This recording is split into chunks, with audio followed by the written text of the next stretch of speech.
की चर्चा करते हैं अपने। तो ये जो मक्का और मदीना है, ये हम सब जानते हैं कि इनका पुराना नाम मख और मेदिनी था। आज भी वहाँ मक्केश्वर महादेव शिवलिंग है, वहाँ उसको ढक करके रखते हैं। जाने वाला मुसलमान उसको चूम करके आता है, जैसे हम शंकर भगवान के शिवलिंग के हाथ लगाते हैं वैसे वो उस पत्थर को हाथ लगा करके आते हैं। भारत से जो भी मुसलमान हज करने जाता है उसको हिंदू मुसलमान बोलते हैं, क्योंकि वहाँ के मुसलमानों को पता है कि भारत के जितने मुसलमान हैं ये धर्मांतरित होकर के मुसलमान बने, ये सब पहले हिंदू थे, असली मुसलमान नहीं है, इसलिए उनको हिंदू मुसलमान बोला जाता है। मुसलमान वहाँ जाता है तो मुंडन करवा के जाता है, जैसे हम हरिद्वार में जाते हैं या तिरुपति बालाजी में मुंडन करवाते हैं, किसी की मृत्यु हो जाती तो भी हम बाल कटवाते हैं। तो मुंडन करवा करके जाना हिंदू संस्कृति और सभ्यता का प्रतीक है। हमारे संत जैसे बिना सिला हुआ कपड़ा पहनते हैं वैसे ही वो कपड़ा पहन करके वहां जाते हैं, उस बिल्डिंग के चारों ओर परिक्रमा करके आते हैं, जैसे हम मंदिर में करते हैं। दुनिया की सारी मस्जिदों के ऊपर गुंबद है, लेकिन मक्का की मस्जिद के ऊपर गुंबद नहीं है। वो हमारी पुरानी संस्कृत वैद्यशाला थी, बच्चे पढ़ते थे वहां, आचार्य उनको सभी प्रकार के ज्ञान देने का काम किया करते थे।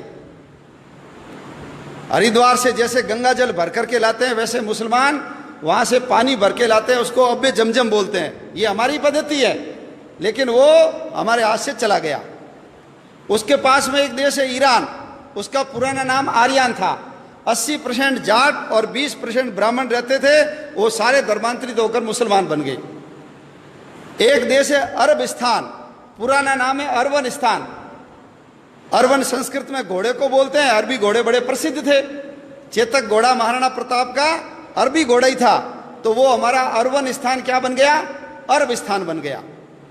अफगानिस्तान 1876 के अंदर बफर स्टेट के रूप में हमसे अलग किया और आजादी के आंदोलन से अंग्रेजों ने उसको काट दिया।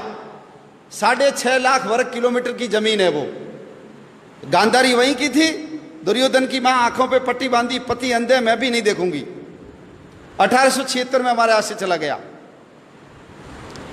1904 में नेपाल हमारे से काट करके अलग किया। भगवान राम की ससुराल सीता माता जहां पैदा हुई वो नेपाल हमारे हाथ से चला गया। 1,47,000 वर्ग किलोमीटर का क्षेत्रफल है वहां। 1906 के अंदर उसके पास में एक भूटान नाम का देश है, 46,000 वर्ग किलोमीटर का क्षेत्रफल है। 1906 में हमसे काट करके अलग किया। 1916 ये जो तिब्बत है, जिसका पुराना नाम त्रिविष्टप है, 25 लाख वर्ग किलोमीटर का क्षेत्रफल है। दलाई लामा वहीं के रहने वाले हैं। और देश की आज़ादी के बाद जब 1962 में चाइना ने आक्रमण किया, तब तक वो हमारे पास था। उसकी विदेश नीति, उसकी रक्षा नीति, उसकी रक्षा का काम हमारी सेनाएं करती थी। लेकिन हिंदी चीनी भाई भाई पंचशील के सिद्धांत, नेहरू जी की गलती के कारण वो चाइना ने हमसे हड़प लिया, दबा लिया। आज वो जो तिब्बत है चाइना के पास चला गया। भारत और चीन के बीच में तिब्बत बहुत बड़ी भूमि थी, चाइना बॉर्डर से बहुत दूर था, लेकिन चाइना का बॉर्डर भारत के पास आकर के लग गया। 1935 भगवान राम ने जिस लंका को जीत करके सोने की लंका को ठोकर मार दी और अपने भाई लक्ष्मण को कहा जननी और जन्मभूमि स्वर्ग से बढ़कर है, वो 1935 में हमसे काट करके अलग कर दी। क्षेत्रफल कितना है, 66,000 वर्ग किलोमीटर। 1937 जिसको आज हम म्यांमार बोलते हैं, पुराना नाम है बर्मा, रंगून। याद करो, काले पानी की सजा के लिए सबको पकड़ पकड़ करके वहां ले जाते थे और सुभाष चंद्र बोस ने आजाद हिंद फौज बना करके जो हमला किया था, रंगून अपने कब्जे में कर लिया था। वो बर्मा हमारे से 1937 में अलग कर दिया गया। बर्मा का क्षेत्रफल भी 6,70,000 वर्ग किलोमीटर है। 1947 आ गया। 1947 में ये जो बांग्लादेश, उस समय उसका नाम पूर्वी पाकिस्तान था, 1.5 लाख वर्ग किलोमीटर। और ये जो पश्चिमी पाकिस्तान 8 लाख वर्ग किलोमीटर, 9.5 लाख वर्ग किलोमीटर की जमीन 1947 में हमसे काट करके अलग कर दी गई। बहुत पवित्र स्थान हमारे हाथ से चले गए।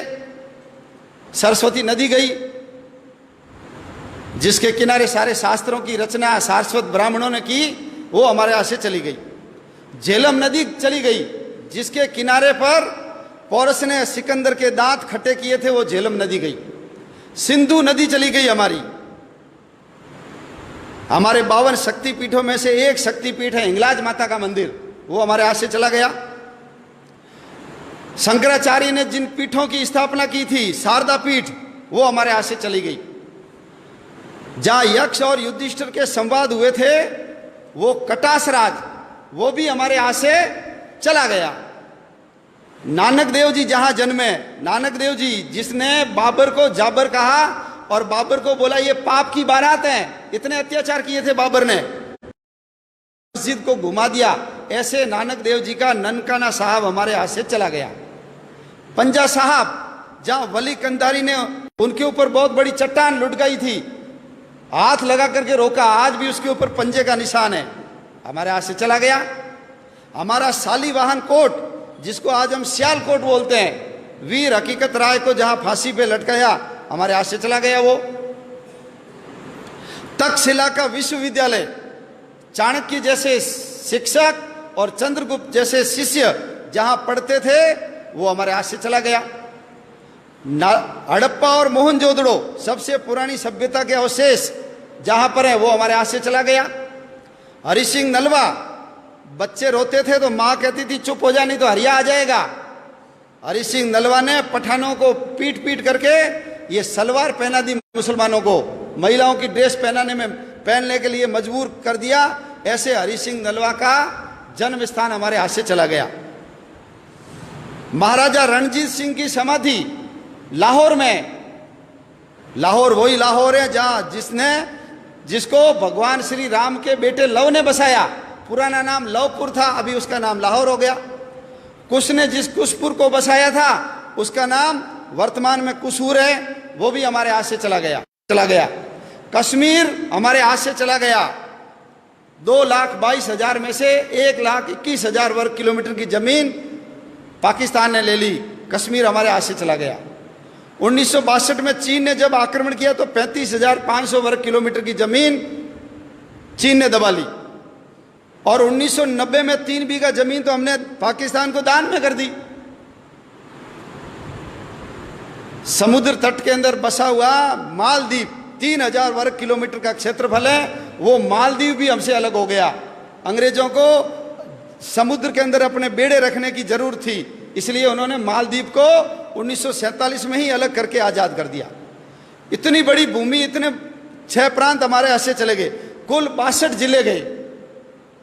और जिस समय देश का विभाजन हुआ, हमारे कबूतर उड़ाने वाले अंकल जी जब लाल किले पे खड़े होकर के अपने शेरवानी के तीसरे बटन हॉल में गुलाब की कली सजा करके भाषण दे रहे थे, उस समय पाकिस्तान की सड़कों के ऊपर हमारी माँ बहनों को नंगा करके उनके जुलूस निकाले जा रहे थे। रेलों के अंदर काट काट करके भर भर रेलें भेजी जाती थी, भाला टांग करके बच्चों की एक के ऊपर एक, जैसे सुई के ऊपर फूल डाल करके माला बनाते हैं, ऐसे बच्चों को डाल डाल करके गांधी जी के लिए तोहफा, नेहरू जी के लिए भेंट, ऐसा लिख लिख करके वहां से भेजा जा रहा था। नर कंकाल इधर से उधर किए जा रहे थे और हम गीत गा रहे थे, दे दी हमें आजादी बिना खड़ग बिना ढाल।